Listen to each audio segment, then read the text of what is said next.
नमस्कार बच्चों, स्वागत है आपका शासक और इतिवृत्ति के पहले सत्र में।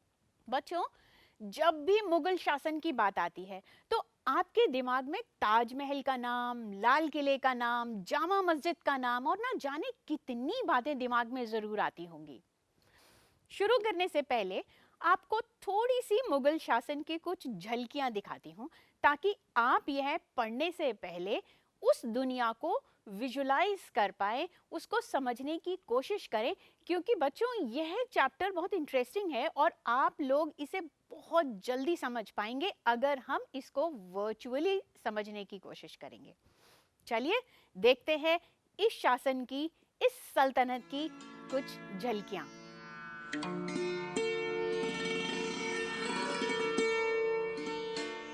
देखा बच्चों आपने? चलिए अब इसी पृष्ठभूमि को समझने की कोशिश करते हैं। आप बच्चों, आपको मालूम है कि मुगल नाम मंगोल से उत्पन्न हुआ है। मुगल शासकों ने स्वयं के लिए यह नाम नहीं चुना था, बल्कि शासक स्वयं को तैमूरी कहते थे। क्योंकि मुगल शासन पितृपक्ष से, मतलब पिता की तरफ से, यह तुर्की शासक तिमूर के वंशज थे। बाबर मातृपक्ष से चंगेज खान से संबंधित थे। मतलब फादर की तरफ से तैमूर और मदर की तरफ से चंगेज खान। और यह कौन सी भाषा बोलते होंगे? बिल्कुल सही, यह बोलते थे तुर्की भाषा। और उन्होंने खुद से मंगोलों को बर्बर गिरोह के रूप में उनका मजाक उड़ाया था, मतलब उपहास किया था। 16वीं शताब्दी के दौरान यूरोपियों ने इन शासकों को वर्णन करने के लिए मुगल शब्द का प्रयोग किया। तभी से मुगल शब्द लगातार प्रयोग होता रहा है। मुगल साम्राज्य की स्थापना बच्चों 1526 में जहीरुद्दीन बाबर के द्वारा की गई। बाबर मध्य एशिया में फरगना से उसके प्रतिद्वंदी उज्बेक को द्वारा भगा दिया गया था। उसके बाद वह काबुल में स्थापित हुआ। उसके बाद वह भारतीय उपमहाद्वीप की ओर आगे बढ़ा। 21 अप्रैल 1526 में पानीपत का प्रथम युद्ध हुआ और यह युद्ध इब्राहिम लोदी और बाबर के बीच हुआ। और इसमें कौन जीता? जी हाँ, इसमें जीता बाबर। पहली बार उसने तोप का प्रयोग भी किया था। बाबर का उत्तराधिकारी नसीरुद्दीन हुमायूं था। उसका शासनकाल 1530 से 40 तक और फिर 1555 से 1556 तक रहा।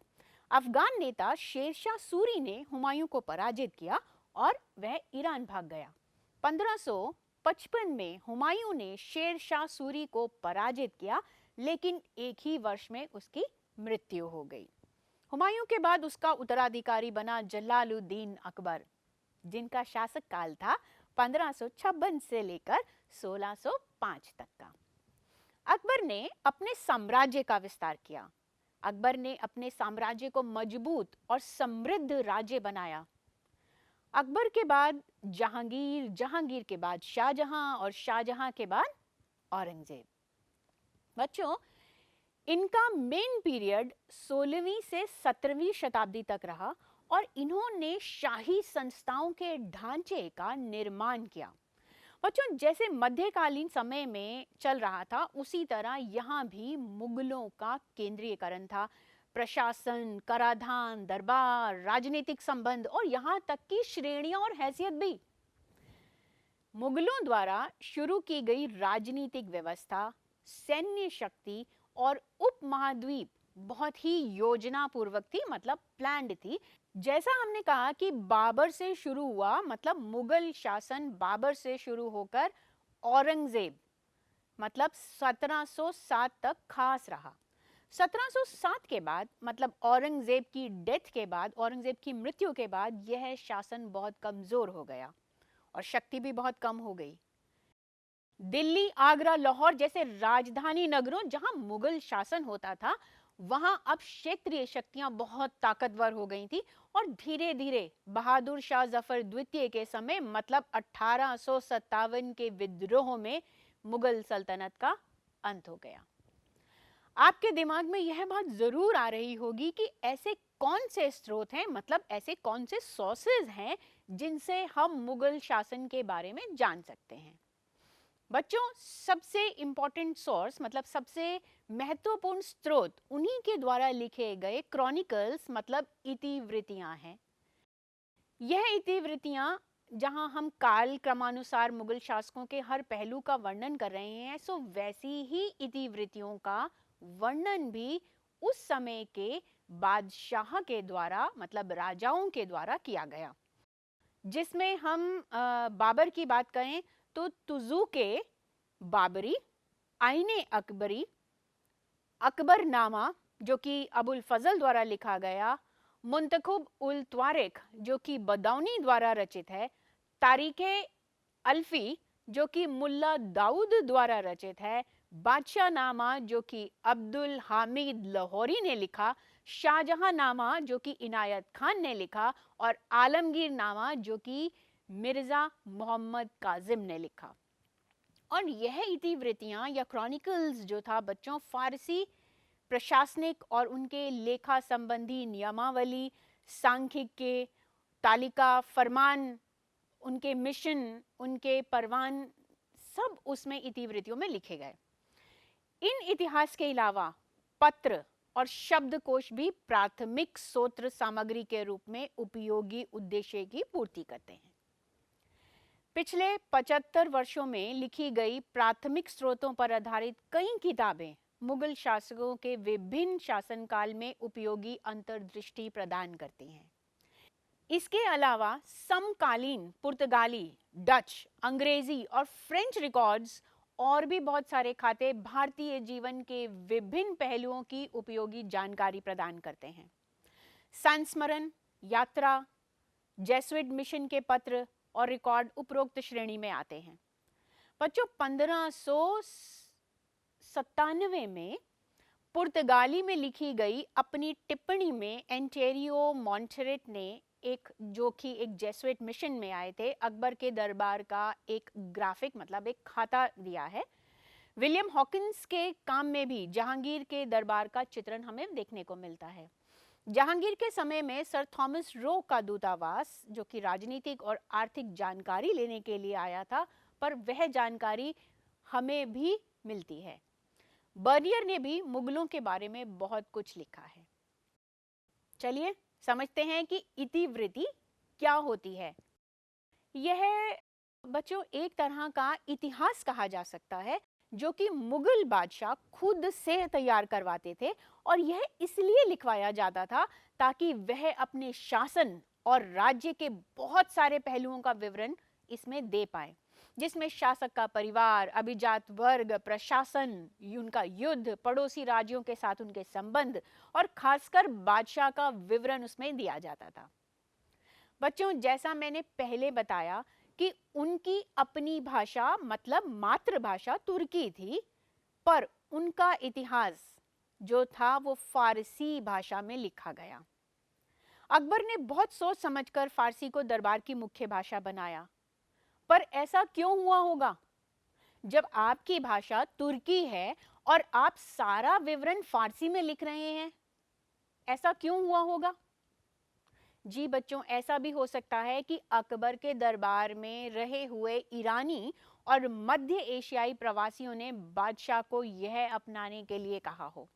पता है बच्चों आपको कि जो फारसी भाषा का प्रयोग करते थे उन्हें दरबार में ऊंचा स्थान दिया जाता था, और यह भाषा राजा, शाही परिवार के लोग और दरबार के खास सदस्य भी यह भाषा बोलते थे, और धीरे धीरे प्रशासन के लिए भी यह भाषा मतलब एडमिनिस्ट्रेशन के लिए यह एक महत्वपूर्ण भाषा बन गई, और वहां के अधिकारियों को भी इस भाषा को सीखना पड़ा।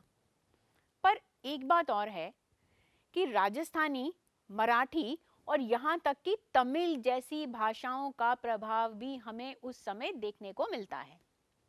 अकबरनामा फारसी में लिखा गया, जबकि बाबरनामा का तुर्की से फारसी में अनुवाद किया गया। और एक बात मैं आपको और बताऊं कि महाभारत और रामायण जैसे संस्कृत में लिखे हुए ग्रंथों को भी फारसी में अनुवाद किया गया। पर बच्चों एक बात बताओ, आज तो हमारे पास प्रिंटेड किताब है, क्या उस समय ये किताबें प्रिंटेड रही होंगी? नहीं बच्चों, तब पांडुलिपियों का प्रचलन था, जिसका मतलब है कि हाथ से लिखी गई किताबें। पर एक बात बताओ, क्या आपके दिमाग में यह नहीं आता कि उस समय किताबें कैसे बनाई जाती थी? आज जब आप अपनी कोई सी भी किताब देखते हैं तो उसमें सबसे पहले कवर होता है, फिर उसकी एक्नॉलेजमेंट होती है, फिर उसमें इंडेक्स होता है और फिर विवरण, और उस विवरण के साथ बहुत सारी पिक्चर्स मतलब चित्र होते हैं। सो मुगलों ने भी किताब खाना बनवाया, जहां पर बादशाह की पांडुलिपियों की रचना और उनका संग्रह किया जाता था, और किताब बनाने के लिए अनेक लोगों को काम दिया जाता था। शाही किताब खाने में पांडुलिपियों को लिखा जाता था एवं उनका संग्रह करके रखा जाता था। नई पांडुलिपियों की रचना भी की जाती थी। पांडुलिपियों की रचना में अलग अलग प्रकार के कार्य करने वाले बहुत सारे लोग शामिल होते थे, जैसे कागज बनाने वाले, पांडुलिपियों के पन्ने तैयार करने वाले, सुलेख की पाठ का नकल करने वाले, कोफ्तगार को पृष्ठ को चमकाने के लिए चित्रकार, जिल्द साज। सोचिए कितने सारे लोगों को अकबर ने एक साथ काम दिया, और यह सारा काम क्यों था? क्योंकि वह पांडुलिपियां वहां तैयार की जाती थी, मतलब किताबें वहां पर तैयार की जाती थी। एक पांडुलिपि को तैयार करने में बहुत सारे साल लगते थे। तैयार पांडुलिपियों को एक बहुमूल्य वस्तु, बौद्धिक संपदा और सौंदर्य के कार्य के रूप में देखा जाता था। एक पांडुलिपियों को बनाने में जब इतनी मेहनत लगती थी और इतने सारे लोग उसमें काम करते थे, तो सोचिए कितने सारे लोगों को काम मिलता होगा, और उस काम के लिए उन्हें पदवी और पुरस्कार भी मिलता था। जैसे सुलेखक और चित्रकारों को उच्च सामाजिक प्रतिष्ठा मिलना, जबकि अन्य कागज बनाने वाले या जिल्दसाज कभी कभी गुमनाम कारीगर बनकर ही रह जाते थे। सुलेखन, हाथ से लिखने की कला, अत्यंत महत्वपूर्ण कौशल माना जाता था। सुलेखन माने कैलीग्राफी। इसका प्रयोग अलग अलग शैलियों में किया जाता था। आज भी जब आप लिखते हैं तो कितनी सारी आपके हैंडराइटिंग के पैटर्न्स जो हैं वो बहुत सारे अलग अलग होते हैं ना, उसी तरह उस समय भी बहुत अलग अलग तरीके से जो था वो लेखन किया जाता था। अकबर को नास्तलिक शैली बहुत पसंद थी। चलिए थोड़ा सा नास्तलिक शैली के बारे में भी चर्चा करें। इस शैली में लंबे समाट प्रवाही ढंग से लिखा जाता था। इसे 5 से 10 मिलीमीटर की एक नोक वाले छटे हुए सरकंडे, जिसको कलम कहा जाता था, उससे लिखा जाता था। बच्चों, कलम की नोक के बीच में छोटा सा चीरा भी लगाया जाता था, जैसे आज आप अपने इंक पेन्स देखते हैं। पर ऐसा क्यों किया जाता होगा? सोचिए, ताकि वह स्याही आसानी से ले सके और सोख सके। इसके बाद हम बात करते हैं रंगीन चित्रों की। मुगल पांडुलिपियों की रचना में चित्रकार भी शामिल थे। जब इतिहास लिखते समय घटनाओं से संबंधित चित्रों को रखना होता था, तो सुलेखक उसके आसपास के पन्नों को या पृष्ठों को खाली छोड़ देते थे। उसी स्थान में बाद में चित्रकार वहां पर उसी संबंध में चित्रों की रचना करते थे। चित्रों से न केवल पुस्तक का सौंदर्य बढ़ता था, बल्कि चित्रों के माध्यम से किसी भी घटना को सजीव बनाया जा सकता था। इतिहासकार अबुल फजल ने चित्रकारी को एक जादुई कला के रूप में वर्णन किया है। अबुल फजल कहता है कि चित्रकला निर्जीव वस्तु को इस रूप में प्रस्तुत कर सकती है जैसे उसमें जीवन हो। बादशाह तथा उसके दरबार तथा उसमें हिस्सा लेने वाले लोगों का चित्रण करने वाले चित्रों की रचना को लेकर शासकों और मुसलमान रूढ़िवादी वर्ग के बीच में कभी कभी स्पर्धा भी हो जाती थी। प्रतिनिधि अर्थात उल्मा के बीच में कई बार तनाव हो जाता था। उल्मा वर्ग ने कुरान के साथ साथ हदीस, जिसमें पैगंबर मोहम्मद के जीवन से एक ऐसा प्रश्न वर्णित है जिसमें मानव रूपों के चित्रण पर इस्लामी प्रतिबंध का आह्वान किया है। इतिहासकार अबुल फजल बादशाह को यह कहते हुए उद्धत करता है कि कई लोग ऐसे हैं जो चित्रकला से घृणा करते हैं, पर मैं ऐसे व्यक्तियों को नापसंद करता हूँ। मुझे ऐसा लगता है कि कलाकार के पास खुदा को पहचानने का बेजोड़ तरीका है, क्योंकि कहीं ना कहीं उसे यह महसूस होता है कि खुदा की रचना को वह जीवन नहीं दे सकता। बच्चों, अब इसके बाद हम इसी से संबंधित अकबरनामा और बादशाहनामा के बारे में बात करेंगे। अकबरनामा और बादशाहनामा दोनों ही पांडुलिपियों में अधिक चित्र मिलते हैं। प्रत्येक पांडुलिपि में औसतन 150 पूरे या दोहरे पृष्ठों पर लड़ाई, शिकार, इमारत निर्माण, घेराबंदी, दरबारी दृश्य आदि के बहुत सारे चित्र देखने को मिलते हैं। अकबरनामा के लेखक अबुल फजल हैं। आपने अबुल फजल के बारे में कहीं ना कहीं कुछ ना कुछ तो सुना ही होगा। यह एक ऐसे स्कॉलर थे, मतलब एक ऐसे विद्वान थे जिन्हें अरबी, फारसी, यूनानी दर्शन और सूफीवाद की पूरी जानकारी थी। अबुल फजल एक प्रतिभाशाली स्वतंत्र चिंतक थे। उसने लगातार दकियानूसी उलेमा के विचारों का विरोध किया। अबुल फजल के इन गुणों से अकबर बहुत प्रभावित हुए। उसने अबुल फजल को अपना सलाहकार और अपनी नीतियों के प्रवक्ता के रूप में उपयुक्त पाया। दरबारी इतिहासकार के रूप में अबुल फजल ने अकबर के शासन से जुड़े विवरणों के बारे में, उनके विचारों के बारे में पूरा वर्णन किया है। अबुल फजल ने अकबरनामा की शुरुआत 1579 में की और इस पर 13 वर्षों तक काम किया और इसमें बहुत सारे सुधार भी किए। अकबरनामा को 3 जिल्द मतलब 3 वॉल्यूम्स में विभाजित या 3 भागों में विभाजित किया जाता है, जिसमें से प्रथम 2 इतिहास है और तीसरा जिल्द आईने अकबरी है। पहली जिल्द में आदम से लेकर अकबर के जीवन के एक खगोलीय कालचक्र तक का मानव जाति का इतिहास है। दूसरी जिल्द अकबर के 46वें शासन वर्ग मतलब जो कि 1601 पर यह खत्म होती है। उसके बाद अबुल फजल की हत्या अकबर के बेटे सलीम द्वारा तैयार किए गए षड्यंत्र के द्वारा वीर सिंह बुंदेला द्वारा की जाती है और यह अकबरनामा आज भी बहुत सारी राजनीतिक घटनाओं की हमें जानकारी देता है। अकबर के साम्राज्य के भौगोलिक, सामाजिक, प्रशासनिक और सांस्कृतिक विवरण हमें आईने अकबरी और अकबरनामा में देखने को मिलते हैं।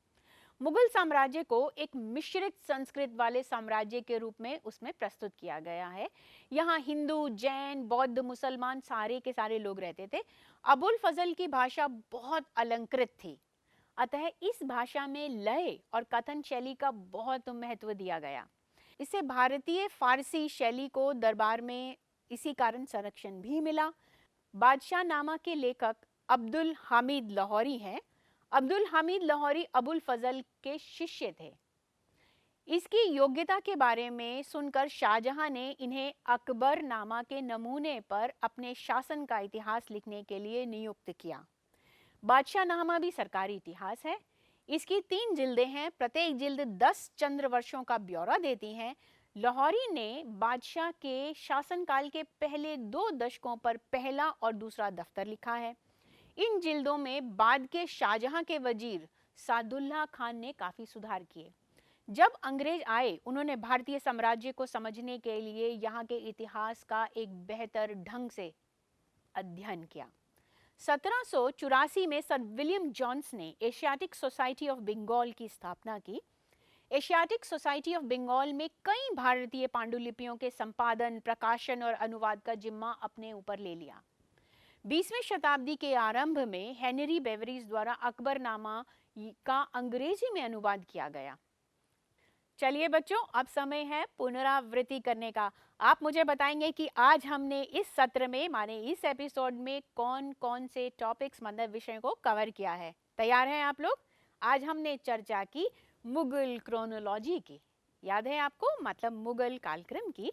उसके बाद हमने चर्चा की मुगल इतिवृत्तियों की, मुगल भाषा की। और अब समय है कुछ प्रश्नों का। तैयार हैं? पहला प्रश्न, मुगल नाम कैसे बनाया गया था? अगला प्रश्न, मुगलों के राजनीतिक इतिहास का एक संक्षिप्त विवरण लिखिए। तीसरा प्रश्न, मुगल दरबार में पांडुलिपि उत्पादन की प्रक्रिया का वर्णन कीजिए। चलिए बच्चों, अब समय है कुछ एक्टिविटीज करने का और मैं आपको कुछ एक्टिविटीज माने गतिविधियों के बारे में बताने जा रही हूं और मैं ये उम्मीद करती हूं कि आप ये सारी की सारी एक्टिविटीज या उनमें से कोई एक गतिविधि आप जरूर करेंगे। बच्चों, यह लघु चित्र देखिए और इसको समझने की कोशिश कीजिए। कोई भी आसान लघु चित्र को अगर आप बना सकते हैं तो बनाने की कोशिश कीजिए।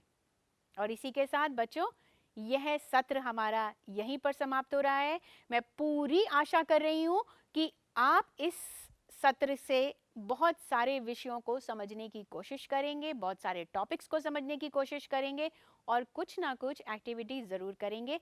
सो बाकी के विषय हम अगले एपिसोड में कवर करेंगे। तब तक के लिए धन्यवाद, शुक्रिया और नमस्कार।